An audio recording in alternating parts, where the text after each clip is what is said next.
मेरे भाइयों, कब तक आप खामोश रहोगे? कब तक अपनी जबान बंद रखोगे? कब तक लोगों की रियायत करोगे? कब तक शख्सियत परस्ती में जाओगे? इसलिए मैं चाहता हूं कि आपको आने वाले चुनाव में, 2025 के चुनाव में, आपको एक ऐसा नुमाइंदा तलाश करना होगा जो आपकी जबान बने, जो आपकी आंख बने, जो आपका कान बने, जो आपकी लड़ाई पंचायत से लेके ब्लॉक और ब्लॉक से लेके जिला और जिला से लेके पटना तक लड़ सके।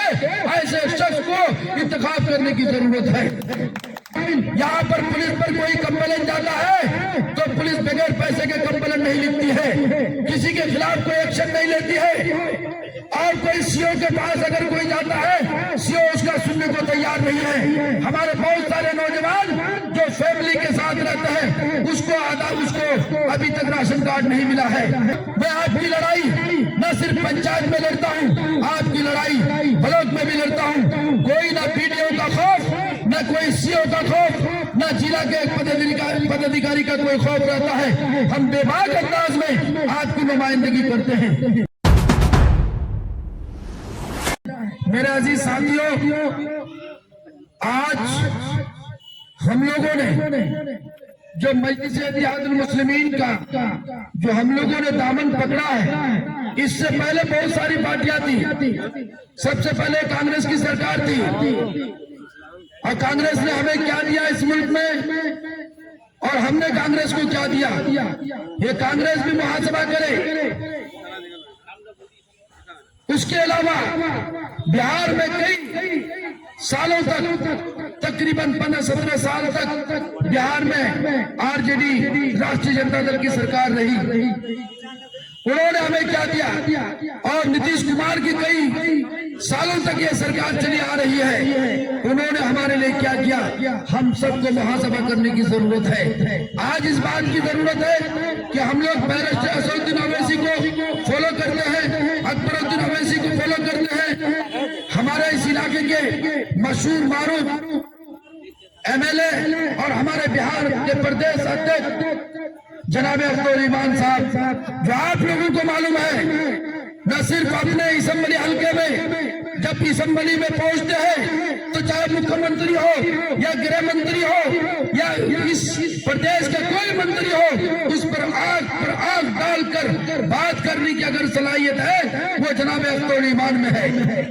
मेरे साथियों, उसके अलावा हम लोगों ने, आप पूरे मुल्क में देखिए कि एमआईएम का जहां भी कार्यकर्ता है, जहां भी कोई नुमाइंदा है, वो किसी से दबने का काम नहीं करता है, किसी से डरने का काम नहीं करता है।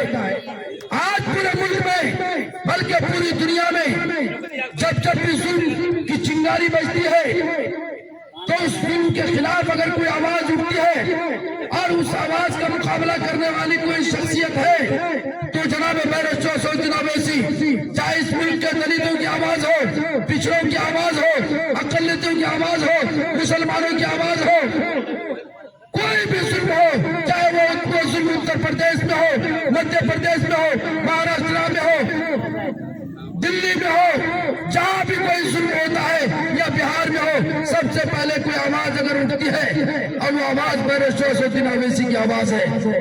इसलिए मेरे नौजवानों, इस बात की जरूरत है कि आने वाले 2025 में जो चुनाव होने वाला है, आप लोगों ने देखा कि अभी लोकसभा का चुनाव हुआ, हम लोग बहुत मामूली वोट से हार गए। लेकिन याद रखना, मजलिस-ए-इत्तेहादुल मुस्लिमीन अगर बहुत मामूली वोट से अगर हार गए कोई बात नहीं है, लेकिन हम लोगों ने हिम्मत नहीं हारी। हमने अपने तमाम वर्करों को, अपने तमाम कार्यकर्ता को इस बात के लिए कह रखा है कि पूरे बिहार में हर मजलूमों की आवाज बनो। कोई भी मजबूर हो जाए, कोई बेसहारा हो, वो हिंदू हो, दलित हो, मुस्लिम हो, कोई भी किसी धर्म के हो, सबसे पहले मजलिस-ए-इत्तेहादुल मुस्लिमीन का कार्यकर्ता उसको मदद करने के लिए आगे आ जाए। ये हमने कहा है और अब भी कहते हैं। और उसके अलावा आज हम क्यों पीछे हैं? किसानों के लिए बोलने वाला कोई नहीं। यहाँ बिजली का समस्या बना हुआ है। सबसे पहले बात यह है कि यहाँ पर बिजली के नाम से लूट हो रहा है, मोटेशन के नाम पर लूट हो रहा है। बिजली का किसी का 3000 का अगर बिल आता है, ये हरामजादे उसका बिल का कनेक्शन काट देता है। मैं चेतावनी देता हूँ कि हमारे प्रखंड में, हमारे विधानसभा में किसी का 2000-3000 के बिल पर उसको आप क्या करो, आप उसको चिट्ठी लिखो, आप उसको शो कॉज करो, 1 मरतबा 2 मरतबा 3 मरतबा करो, अगर नहीं मानता है उसके खिलाफ एफआईआर करो, आप उसका कनेक्शन काट देते हो। भाई गरीबों के पास हर वक्त पैसा नहीं रहता है, महीने में 2 महीने में 3 महीने में आता है, तुम उसका कनेक्शन काट देते हो। और बिल आना चाहिए उसको 300 रुपए महीना, और उसका बिल आता है 500। और अगर उसने 1 महीना भूले से अगर बिल अदा नहीं किया तो 3 महीने में कभी किसी का 10,000 15,000 का बिल आता है। ऐसे हरामजादे को पकड़ कर बांध के रखो जो गलत बिल आपको दे।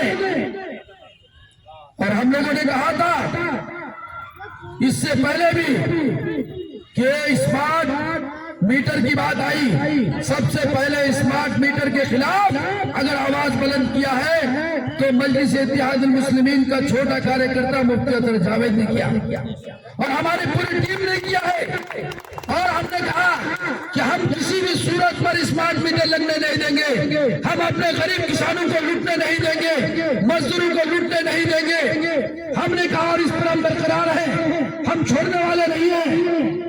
लेकिन उसके बावजूद भी ये लोग चाहते हैं कि यहाँ पर हम लोग ये स्मार्ट मीटर लगाए, हम स्मार्ट मीटर लगाने नहीं देंगे। और हमने कहा प्रखंड में, और पहला आदमी था जब मुझे यहाँ के लोगों ने, मैं आप लोगों को सलाम करता हूँ कि हमारे इस क्षेत्र के क्षेत्र संख्या 4 जो जिला परिषद के हमारा क्षेत्र है, आप लोगों ने मुझे 3 मरतबा मौका दिया, और कभी कोई मुझसे चाय का पान तक नहीं खाया। और हमेशा मेरे लिए यहाँ के नौजवान, यहाँ के बुजुर्ग, यहाँ के गरीब किसान मजदूर हमेशा आगे रहे। और इसी हौसले के साथ यहाँ पर पुलिस पर कोई कंप्लेंट जाता है तो पुलिस बगैर पैसे के कंप्लेंट नहीं लिखती है, किसी के खिलाफ कोई एक्शन नहीं लेती है। और कोई सीओ के पास अगर कोई जाता है, सीओ उसका सुनने को तैयार नहीं है। हमारे बहुत सारे नौजवान जो फैमिली के साथ रहते हैं उसको अभी तक राशन कार्ड नहीं मिला है। मैं आपकी लड़ाई न सिर्फ पंचायत में लड़ता हूँ, आपकी लड़ाई ब्लॉक में भी लड़ता हूँ। कोई ना पीडीओ का खौफ, न कोई सीओ का खौफ, न जिला के पदाधिकारी का कोई खौफ रहता है। हम बेबाक अंदाज में आपकी नुमाइंदगी करते हैं। इसलिए मैं चाहता हूं कि आने वाले 2025 में जब असेंबली का चुनाव होगा तो क्या आप इसी तरह रहोगे? क्या आपके बेशुमार मसाइल, और यहाँ मोटेशन के नाम पर लूट हो रहा है, एक मोटेशन के नाम पर 10,000 15,000 लिया जाता है, क्यों खामोश है यहाँ के सांसद विधायक? मैं पूछता हूँ इन लोगों से कि इन गरीबों के आंसू को पूछने के लिए कब आपके पास वक्त है, कब इनके साथ दोगे? ये गरीब हर महीने में इसको बिजली का बिल देना पड़ता है। हम कहते हैं हम देने के लिए तैयार हैं, इसको लूटने का काम करता है। यहाँ के गरीब लोग मजदूरी करके अपने बच्चों को देश प्रदेश में भेजकर यहाँ पर छोटी छोटी जमीन का टुकड़ा, कोई 4 कट्टा 5 कट्टा जमीन खरीदा है, और उस जमीन के मोटेशन के लिए ये हरामजादे 5,000 10,000 20,000 मांगते हैं। मैं इसलिए तमाम लोगों से कहना चाहता हूँ, तमाम बुजुर्गों से, तमाम बुद्धिजीवियों से, कि आपको खड़ा होना पड़ेगा, सबसे पहले सड़कों पर उतरना पड़ेगा। आपने देखा कि बांग्लादेश के जब नौजवान, वहाँ के स्टूडेंट, वहाँ के बुजुर्ग जब सड़क पर उतर गए तो वहाँ के प्रधानमंत्री को मुल्क छोड़ के भागना पड़ा। मेरे भाइयों, कब तक आप खामोश रहोगे? कब तक अपनी जबान बंद रखोगे? कब तक लोगों की रियायत करोगे? कब तक शख्सियत परस्ती में जाओगे? इसलिए मैं चाहता हूँ कि आपको आने वाले चुनाव में, 2025 के चुनाव में, आपको एक ऐसा नुमाइंदा तलाश करना होगा जो आपकी जबान बने, जो आपकी आंख बने, जो आपका कान बने, जो आपकी लड़ाई पंचायत से लेके ब्लॉक और ब्लॉक से लेके जिला और जिला से लेके पटना तक लड़ सके। ऐसे शख्स को इंतखाब करने की जरूरत है। इसलिए मैं तमाम लोगों से कहना चाहता हूं, और एक बात, मैं कभी डरा नहीं। आपको मालूम है 2017 के मौके पर जब सैलाब आया था, उस सैलाब के मौके पर सैकड़ों लोगों को, बल्कि हजारों लोगों का नाम इन हरामजादों ने काट दिया था और इन गरीबों को दर दर की ठोकरें खाने पर मजबूर कर दिया था। मैं 2017 में ब्लॉक का घेराव किया था और ब्लॉक हम पहुंचे। ब्लॉक पहुंचने के बाद बीडीओ गायब हो गया था। वो अपनी नाकामी को छुपाने के लिए अपनी गाड़ी को तोड़कर मेरा नाम किया था और मैं पब्लिक के खातिर 18 दिन जेल के सलाखों में रहा, लेकिन मैं जेल में रहा, लेकिन अपनी हिम्मत को कभी मैं पीछे नहीं किया साथी। आज की लड़ाई लड़ रहा हूं मैं, आज भी लड़ने के लिए हमेशा तैयार रहता हूं। इसलिए मेरे नौजवानों, मेरे बुजुर्गों, मेरी आवाज अगर आप तक पहुंचती है बाजार की तरफ, उन तमाम लोगों से मेरी गुजारिश है कि आने वाले मुसम्बली में उससे पहले आपको मालूम है कि आपके इलाके में बैरिस्टर साहब का मर्तबा है। आज देख लीजिए, किसी का कत्ल होता है तो बैरिस्टर साहब बोलेंगे, दाढ़ी पर उठाता है सवाल तो बैरिस्टर साहब बोलेंगे, हिजाब पर बात आती है तो बैरिस्टर साहब बोलेंगे, वक्त तरमीमी बिल पर बात आती है तो बैरिस्टर साहब बोलेंगे, किसी की खातून पर इज्जत हमले होती है तो उस हमले के खिलाफ बैरिस्टर साहब बोलेंगे। मेरे नौजवानों, तो फिर कब बैरिस्टर साहब को हम लोग समर्थन करेंगे? इसलिए मैं तमाम लोगों से चाहता हूं, तमाम बुजुर्गों से चाहता हूं, मेरे नौजवानों उठो, अपनी लड़ाई खुद लड़ो। जब तुम चलोगे तो तुम्हारे साथ समाना चलेगा। इसलिए मैं कहता हूं